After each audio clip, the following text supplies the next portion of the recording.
Why should we vote for these candidates? These are the things that we need to come back at them with and really hit them with the issues that are at stake. Moving on to our next question in education. Both candidates taught or flaunt supporting HBCUs and minority-serving institutions. Has this made an impact in the Black community? Sure. Any folks graduating from HBCUs and minority service institutions? Can you shout it out? I don't know who I got. Got Morgan. Okay, Morgan. Okay. Okay, out of Baltimore. Morehouse. Okay. The house. Alabama State University. Okay.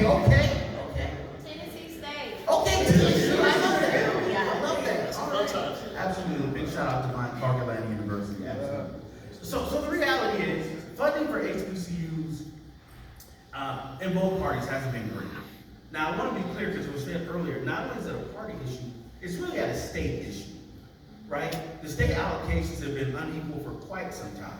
In fact, recently, many HBCUs have begun to sue the state to get that money back, and I do encourage that. I think UMBS actually just sued. UMBS is at Eastern Shore, Maryland. So I actually certainly would encourage that. So the reality is, the Biden administration has put up some money, more previously than any other president, but to be truthful, reluctantly, Donald Trump did give some money as well, so I want to be fair and give him his just due. But it's not enough.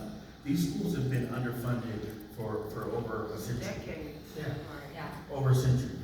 And so I just really think that we need to, for those of us who are interested in HBCUs, need to keep pushing for that. And since I'm talking about HBCUs, I want to be very, very clear. HBCUs overwhelmingly graduate Black medical doctors, Yeah. nurses, engineers, Yeah. social workers. Those are coming from HBCUs. So when you look at schools like Spelman that automatically give you Black women doctors, when you look at schools like Morgan Engineering, Tuskegee, we have to understand that those schools are giving you what we need in our community. Yeah. Right? So I just wanted to point that out, and you said why they need it. They overwhelmingly represent many of the top tier leaders in our communities.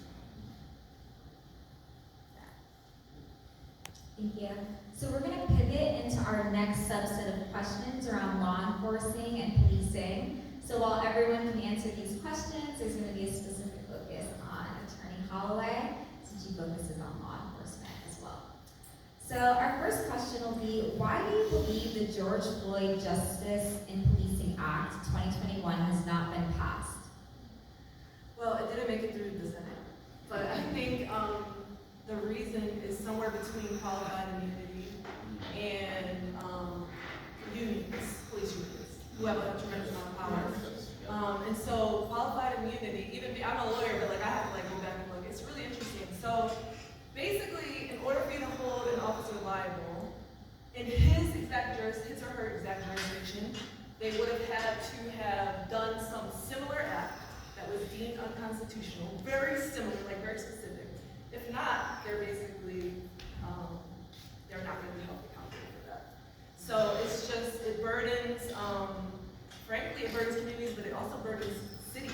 So I don't know what the city of Chicago pays out every year. It's millions and millions and millions and millions and millions and millions of dollars on police misconduct.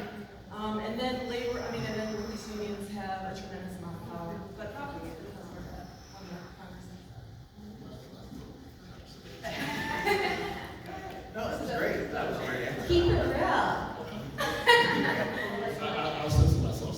I think a big part of it is, even though there's been advances with the George Floyd Policing Act, et cetera, the reality is, when a Black man or Black woman